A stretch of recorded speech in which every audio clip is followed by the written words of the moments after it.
A show is usually at its most popular during its initial run. As time goes on after it ends, it's sort of expected to fade into obscurity to a point where no one really talks or thinks about it much anymore. There are some notable exceptions, however. One such example is the mid-2000s Nickelodeon animated show Danny Phantom. It has a pretty sizable and active fan base to this day, especially when compared to similar shows from the same era. I think there are some particular reasons that this show specifically has stuck in so many people's minds. One catch-all for any show is that for those who grew up watching it, the memories are a source of nostalgia.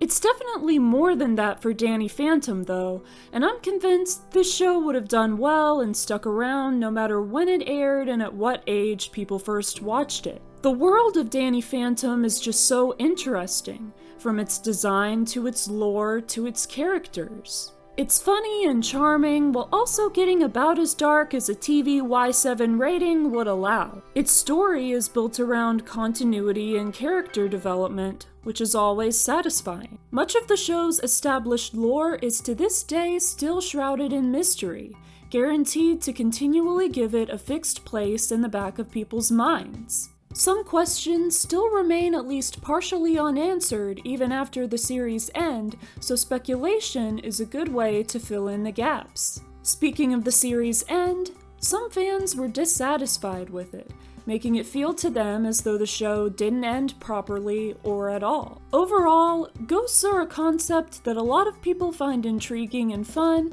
and Danny Phantom portrayed them in a unique way. I actually have a few videos of my own planned for the future where I will do my own analysis of the world of Danny Phantom. Because a lot of thought is constantly still being put into the show by its fans, certain aspects of it have been read into that likely hadn't before. An example is a popular fan theory that Danny Phantom may be a transgender boy. There are multiple pieces of speculative evidence that appear throughout the show's run. Even if something like that wasn't the creator's intention, and in this case it definitely wasn't, people can still interpret it however they want, and they're naturally going to do so. That's what's so exciting about media in general.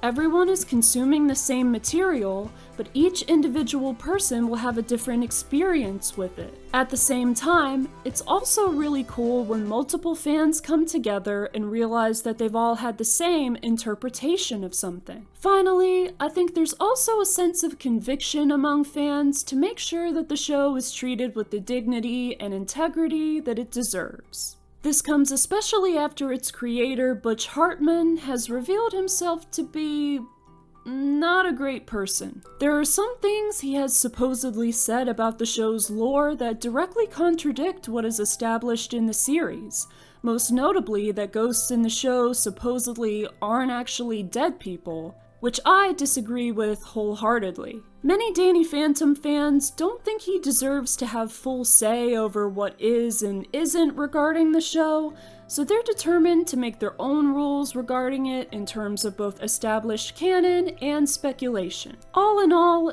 Danny Phantom is something that is special to a lot of people in many different ways, and that's something that never really goes away even with the passage of time. So what do you think?